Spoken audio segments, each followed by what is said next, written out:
Alright, so a couple of minutes and I've completely disassembled that new table that just came in. You can see here are the X-axis, the Y-axis, the two handles.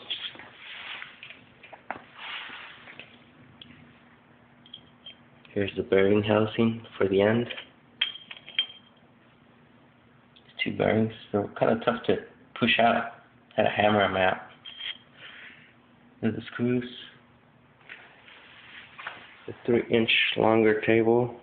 It's probably like an inch or two wider as well. And here it is. The main